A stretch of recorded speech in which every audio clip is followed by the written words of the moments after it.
If you ever feel out of control around food, you're not alone, and you're in the right place to learn practical, no-nonsense information about why you binge and how to stop. Binge eating does not mean that something is wrong with you. It's a natural but primitive brain response that you can correct. If you're ready for change, sign up for the Brain Over Binge self-paced online course for less than $20 per month. And if you feel you need personalized support, we also offer one-on-one coaching and group coaching. To learn more, go to brainoverbinge.com/subscribe. And I hope you enjoy the show.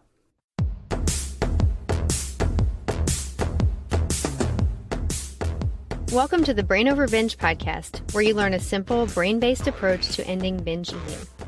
I have a great show for you today. I'm here with Brynn Johnson, who's a life coach that works with women to help them recover from body image issues and binge eating and really any sort of eating issue. And Brynn, I'm so glad to have you here today. I'm so thrilled to be here as well. Awesome. Now, Brynn and I have talked, and we've decided that we're going to focus on the topic of body image, because this is an area that Brynn really has a lot of expertise and knowledge and so much to share with you today. And we're also going to talk about something she calls food and diet codependency, and Brynn will fully explain what she means by that later on in the show. And these topics are really important because, as you know, to end the binge eating habit, it's really necessary to give your body enough food and not remain in that dieting, deprived state. You can't continue restricting food below what your body needs and then expect to stop binge eating and develop a healthy relationship with food. Eating enough, and as I call it, eating adequately, is a fundamental part of the Brain Over Binge approach that I teach, and I know it's a big part of what Brynn teaches as well. In my personal work with binge eaters, I find that sometimes people resist the advice to eat enough food and to give up dieting. And one of the reasons for that, I think, is because they have a poor body image and they think that weight loss will somehow help them feel better about themselves. And even though dieting is not an effective solution for any weight concerns and it usually backfires, this negative body image often makes them feel compelled to do something to change themselves. And often that's dieting because that's what the culture promotes. So, Brynn, I'd love for you to share your knowledge and expertise to help the listeners who do feel negative about their bodies, and that in turn kind of prevents them from giving up dieting. But first, I'd love for you to share some of your background before we dive into more discussions about body image. Great. Again, I feel so compelled about this topic as well. My background, really similar to yours, is that I have a personal history with food issues, body image struggles, and specifically binge eating. I grew up in a household that actually had addiction. My father was an alcoholic. And so my reaction to that was really to try to be as perfect as possible and try to achieve. And then that was my way to sort of control my world. And that really translated to every area of my life. I did really well in school. I was kind of that perfect child. But it really, when I was 15 or 16, it really turned inward towards my body. I tried to really make sure that I really modulated what I was eating. I tried to maintain a very specific weight. If I was even up beyond a certain threshold of weight, I would just feel totally like a failure and like I had to get back to my equilibrium. And so that is really my genesis of where my food issues began. I know so many women have this struggle, and it does start in their teen years. And for me, my binge eating really escalated from the age of 16 all the way through college and didn't really stop until I was 25 or 26. So that was a 10-year battle with this issue, binge eating, and then the overall body image issues. And while it was really tough and some of the times were really low, as you can probably relate, I actually am so happy that I went through it because I found a way through that fire, and I now share it with women because I always said when I was at my lowest of low that if I could find a way to feel better and live better, that I would shout it from the rooftops and help anybody else who is in that place. So really, it's just personal experience, and then my professional experience with coaching and helping people through these issues is when I was 25 or 26, I had a career in corporate America, but I just didn't feel that I was so connected to it. I didn't feel like I was living authentically or like I was giving back to the world. And that's when I was drawn back to the world of psychology and life coaching. I had a psychology major in college, but found my way into the business world. So at the age of 25, I went back to school and got my life coaching certificate. I really started to dive into the issues that I had finally started to recover from, which is letting go of the binge eating. And I started to coach other people around that topic. And I got my life coaching certificate from a place called Adler Institute. And it was just such an amazing experience to really sit down and, first of all, learn what I really wanted out of life and then help other people to achieve that. So that's kind of a quick overview of where I came from and how I sort of found my way out of it. In terms of how I recovered from the binge eating is a little bit of a longer story. It took me a few different ways and layering of different things like therapy and just really mental shifts like you talk about in the Brain Over Binge book, of realizing that I don't have to necessarily listen to that roaring voice in the back of my head. I can really just let it be there and let it go away. That was really helpful for me. But yeah, it took a few false starts, but finally I'm here living a completely better and more peaceful life around food and helping other people to do the same. That's awesome. It's so powerful that you've just leveraged your own experience to then give back. And it's just so great to hear your story. Thank you so much for sharing it. And I'd love to dive kind of right into that topic of body image. And one thing I want to say up front, and you can definitely weigh in on this as well, is that it's not necessary to have this wonderful body image at every moment in order to stop binging. I think it can be kind of a risky thing if people think, oh, I have to love my body at every moment in order to quit this harmful behavior, because a lot of times it's kind of the harmful behavior that's keeping you in that negative place about your body. I'd like to talk about the fact that you don't have to feel great about yourself every moment, even though overall it's great to have this kind of solid foundation of, respecting your body and appreciating your body. So can you talk about how body image is sometimes in flux and how it can kind of have ups and downs and how we can understand that and basically, learn to cope with times that we don't feel great about ourselves? Absolutely. This is such, I think of body image, I like to say that it's a mind bender. Sometimes you can feel on top of the world, and then 2 hours later, nothing has happened to you physically, and you feel totally different and maybe more negatively or positively about your body. There's not always a rhyme or reason to how your body image can fluctuate. And there's also this thought that once you lose weight or you're at your happy weight, your body image immediately improves. But I have a personal anecdote from that is when I released my binge eating and I lost 35 to 40 pounds, my body image certainly improved, but it not in the way that you would expect. I still had those fluctuations, and I was really surprised that I was still experiencing those body image, highs and lows that I was experiencing when I was, in the throes of binge eating. So that's kind of a reverse side of the coin, that I really have sort of gotten the achievement of finally being back at my goal weight, and noticed that the body image thing was still there. But I think that was really powerful for me personally, because I realized that body image, like you said, is a completely separate issue, or it is more independent from weight and body composition than we might think. And then that really signaled to me that, okay, I have to approach this from a totally different standpoint. There's a lot of internal work that needs to go into this. There's a lot of analysis in terms of what am I saying to myself internally about what size I need to be? What is happening with my hormones from day to day that can really influence my body image? I mean, there's studies that show that depending on where a woman is at in her cycle or her hormonal state, her body image can be completely different. So there's really a lot of factors that we can't necessarily control that affect body image.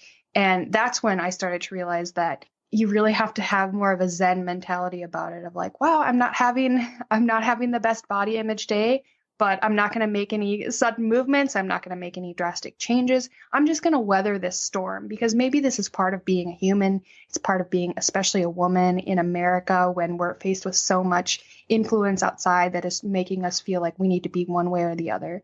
So I've done a lot of internal work, especially in the last 4 to 5 years, as I got presented with some thyroid issues and hormonal issues myself that, took the body composition piece out of my control. So I had to really hold on to my body image, the self-care and the internal work, because sometimes women just can't control their body composition. So it's a very loaded topic. And like I said, it is a mind bender. But once you realize that, you can start to be like, well, this is just weird today. And I know tomorrow I'll probably wake up feeling more in sync, but today it's just not the best day, but I'm not going to do anything drastic.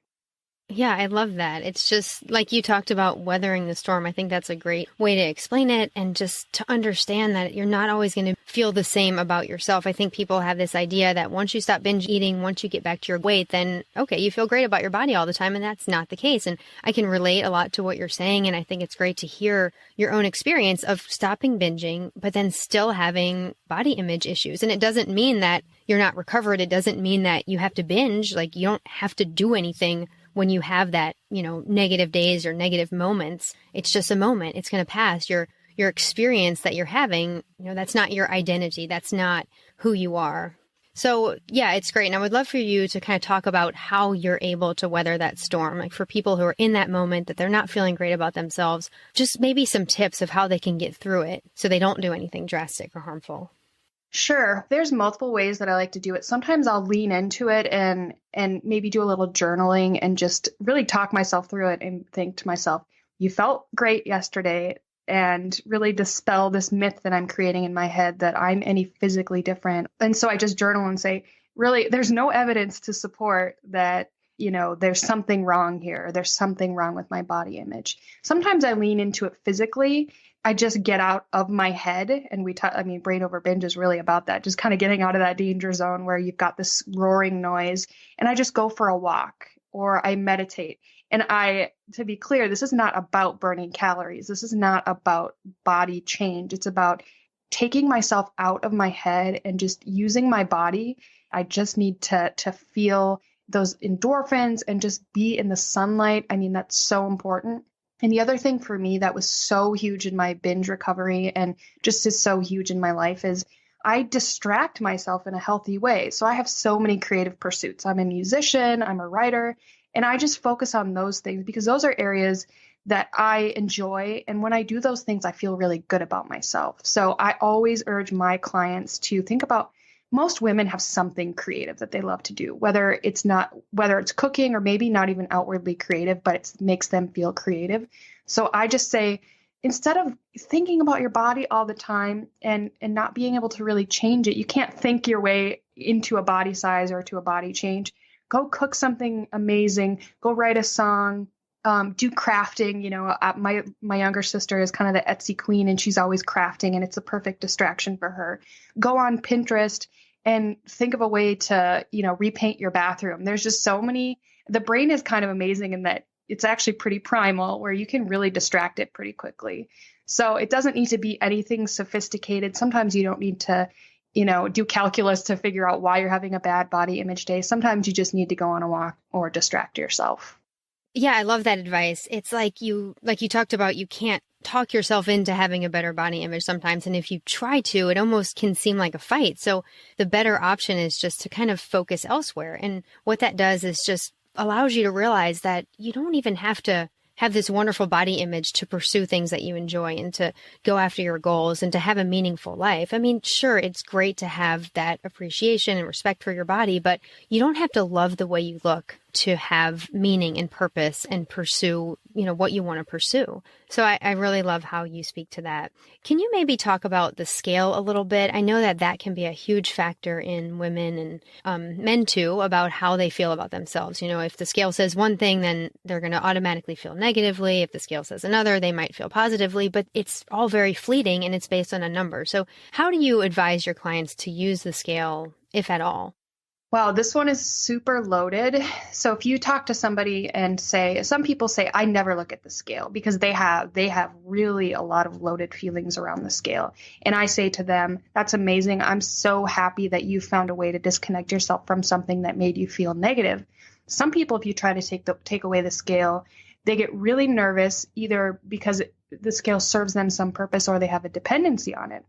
There's no right or wrong answer. What I say about the scale is sometimes the scale can be positive. It can help you realize the truth. For example, if you have a binge or if you have a weekend where you felt like you went out of control and your body perception is that you've gained 20 pounds, sometimes you need to get on the scale and be like, wow, I gained 2.5 pounds. That's not ideal, but that's 2.5, not 22.5. So there is some power in the truth of that. But if you're sort of in a trajectory where you're trying to lose weight, the scale can be so incredibly demoralizing, especially if you have had a history of binge eating or any sort of food issues. Likely your metabolism is just more resistant because the more we, toy with our weight, the more we try to diet, just the more compromised our metabolism can be. So if you're watching the scale, it is not going to be a linear, decline. In fact, it's going to be up and down because we're women blessed with hormonal, ups and downs throughout the month and throughout the year. So I say if the scale is helping you to dispel the myth that you've gained 22 pounds in a weekend, totally use it. But for most people, the scale is actually going to ruin your day. You might wake up feeling amazing and you might feel really lean and like, wow, I feel like my weight training is really working and I feel strong. And then you get on the scale and all of those beautiful things that were going on in your head are just completely trashed. So it's really about being mindful and making sure that you're protecting the good things going on in your brain. And then if you want to use the scale as just one data point when you're on a path to transformation, that's fine. But use it as a supplement, not as the only way of tracking progress. Yeah, that makes a lot of sense, just to kind of figure out the effect it has on you, figure out how it makes sense in your life in a way that's healthy, in a way that helps your mindset instead of sending you into that negative place. So when we talk about body image, and we've both talked about how, you don't have to love yourself every moment and you can still go after goals. But I think it's important that we have this solid foundation of, like you call it, self-love. How do you recommend people cultivate that foundation of self-love where you're not going to do harmful things to yourself when you do have those negative moments? I mean, for me, this was the core of really how I got through my binge eating is I really sat down and asked myself the question that was deep in my heart and that was causing so much anguish, which is, am I lovable and do I deserve love? And for me, growing up in an alcoholic household, that question is even bigger in the head of like a child of an alcoholic or in a home that is dysfunctional because it's just an unsteady foundation. So that question needed to be answered in my mind before I was able to really make progress. And once you get down to it, it seems sort of preposterous of like, am I lovable? Of course you are, but you need to really believe it to yourself and really sit with yourself, maybe meditate, maybe go on a walk. I know it's hard for a lot of people to stand still or sit still. So going on a walk is a way I recommend to really just kind of do like a walking meditation and just ask yourself, am I lovable and do I believe I'm worthy? Of course, as a coach, as a human, I would say, of course you are. Everybody is worthy and lovable. Even if you are, 100 to 200 pounds overweight, it doesn't matter. You are still lovable and worthy, or no matter where you're at. But it doesn't matter what I think. It matters what you think. And if you're having trouble believing that you're lovable and worthy, do things that make you feel that way. Go to a therapist. Maybe if you have a church community, that's a place to really feel held and loved and to bring you back to that home of where, wow, I really deserve. Like I said, doing the things that make you feel nourished and good. When I play music, I feel like I'm on top of the world because I know it's something that just makes my soul sing. So find those things that are totally outside of weight and body that you're good at and surround yourself with people that love you and start to really believe it and absorb the fact that you're worthy. And then on a daily basis, you have to have a self-love practice. And it doesn't need to be, lighting candles, having crystals and being in the bathtub. Certainly, I'm a life coach, so those are the types of things that I love. But self-love can just mean doing something that you enjoy, sitting with yourself, or if you have a busy family life, just saying, hey, I'm going to go for 15 minutes and I'm just going to have alone time. Just making that kind of bold decision to disconnect from a life and a family that really demands from you. That's a tremendous act of self-love. So it's a process of going inward, asking yourself that crucial question, do I feel loved? Am I worthy? And then acting in ways that show you that you are loved and that you love yourself. Thanks so much for sharing that. It's inspiring, and knowing that you're loved and that you're lovable and kind of building that solid foundation, it really helps you avoid doing harmful things to yourself, like restrictive dieting. If you have this solid foundation of knowing that you're worthy, you're not going to go on a drastic diet. So all of this just kind of helps build your foundation for eating enough, for giving up the binging, and just having freedom around food. And another area I'd like to talk to you about today is the idea of food and diet codependency. And I mentioned this at the beginning of the show, and it's very related to the topic of body image and giving up dieting. So can you talk about what food and dieting codependency means and, how people can overcome it? Sure. So, Brain Over Binge was something so influential to me. The thoughts around it were just really inspiring and really helped me disconnect from the binging behaviors that I had.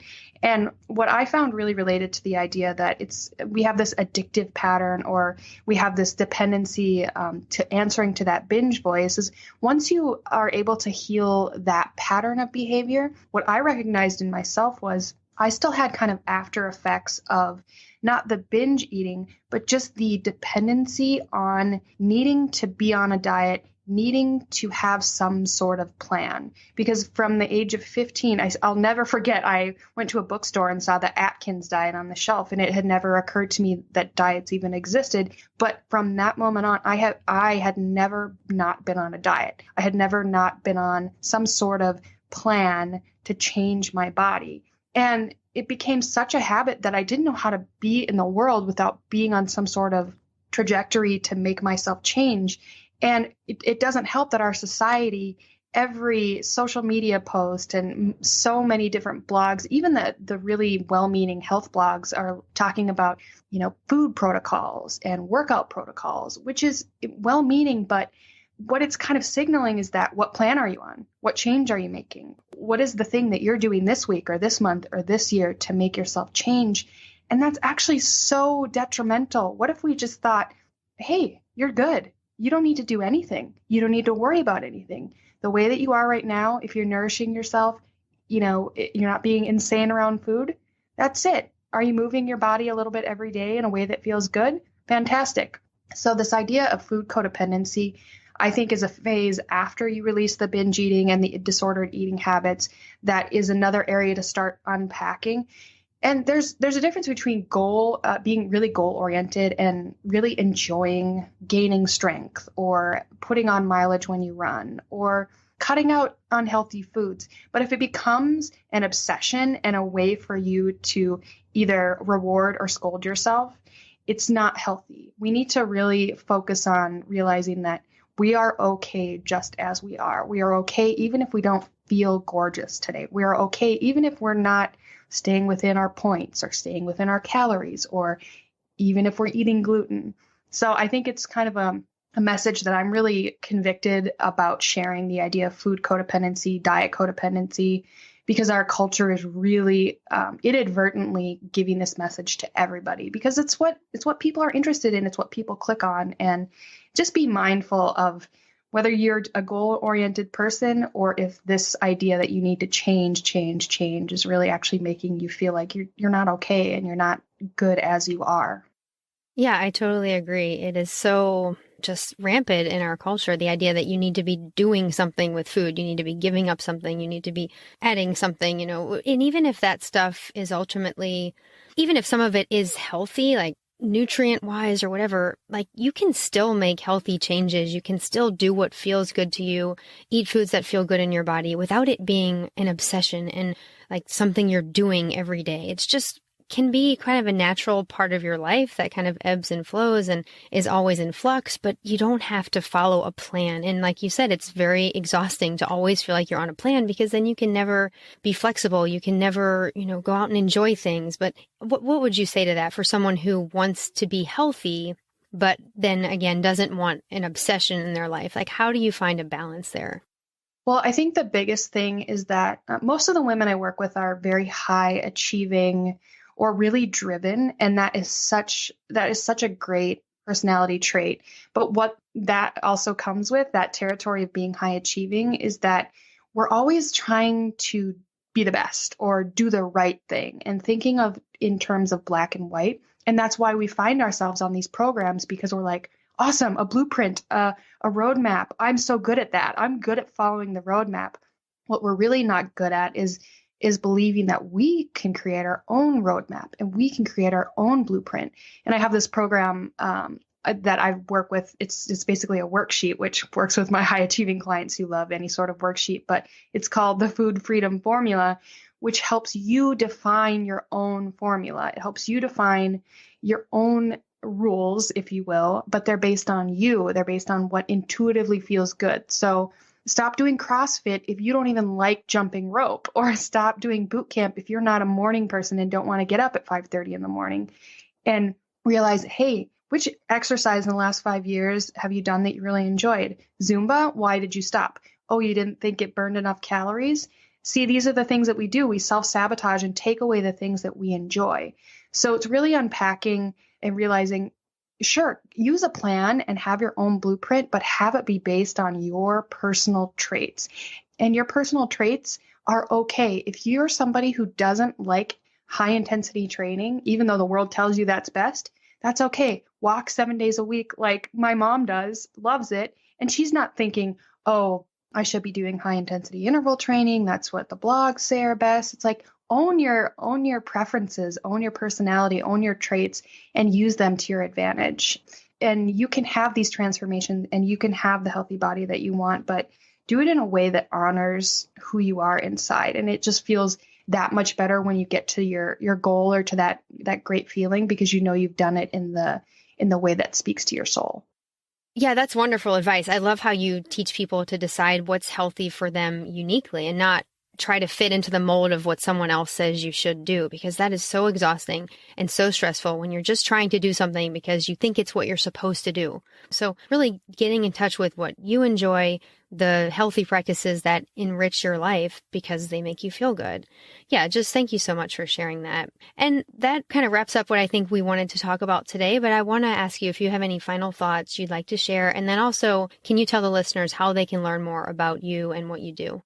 Sure, absolutely. Well, I just want to say that, this is an area that is not about being fixed or not fixed. Like we've talked about throughout this podcast episode, there's really a lot of flux and ebbs and flows with this. So for people that are used to having black and white and the right or wrong answer, that is really uncomfortable.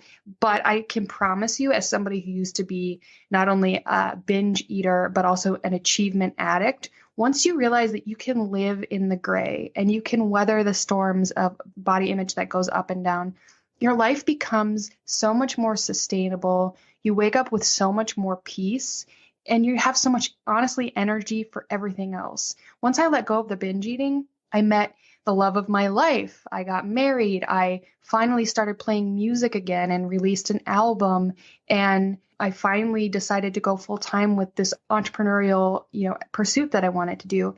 So really the payoff of letting go of this black or white striving is that you gain your life back. So even though it's scary, I can promise you the other side of it is there's so much richness, there's so much amazing opportunities, and your life is waiting on the other side. So sometimes we need that sort of reason to do these really hard things, which is let go of these behaviors that are destructive. But again, I promise you on the other side, you have a whole life waiting for you. And so, like I said, I coach women all the time on this topic. I obviously have life coaching skills that I learned through 2 solid years in life coach training. And then what's most valuable, I think, is my 10 years of struggle through this. And I promise you that I can meet you where you are, whether you're, in a really dark spot or whether you just need to really amplify your life and feel more peaceful and connected every day. You can find me at my website, brynjohnson.co, and that's BRYNN Johnson.co. And I have a bunch of free guides for you to use. The food freedom formula, like I discussed, is available. And then also there's multiple ways to work with me. So I would be so happy to be connected with anyone who feels kind of inspired by this idea of letting go of the food codependency and finding what's on the other side of that. Awesome. Thanks so much. And I'll include the link to your website in the show notes as well. So you can just go to the show notes and click on that link. And if you're someone who is still stuck in the binge eating habit, just know that there is life on the other side, like she said, and you don't have to have it all figured out right away. Like she talked about, you can stop the binge eating and still have some of these other issues, body image, dieting, codependency, and that's okay. Women who never struggle with binge eating can have these type of same issues, and I think can also benefit from what Brynn has to say. So thank you so much, Brynn, for coming on the show. I really enjoyed this conversation. Awesome. Thank you so much. And Brynn has also created a special freebie for the listeners today, and that is at BrynnJohnson.com. brainoverbinge.co/podcast, and you can find that link in the show notes as well.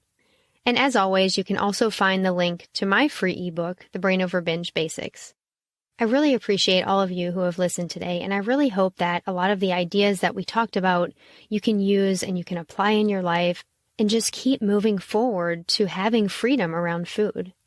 As I end today, I want to encourage you and remind you that you have the power to change your brain and live a binge-free life.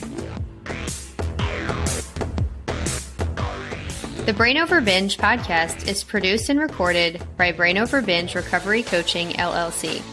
All work is copyrighted by Brain Over Binge Recovery Coaching, LLC, and all rights are reserved. As a disclaimer, the hosts of the Brain Over Binge podcast are not professional counselors or licensed healthcare providers, and this podcast is not a substitute for medical advice or any form of professional therapy. Eating disorders can have serious health consequences, and you are strongly advised to seek medical attention for matters relating to your health. Please get help when you need it, and good luck on your journey.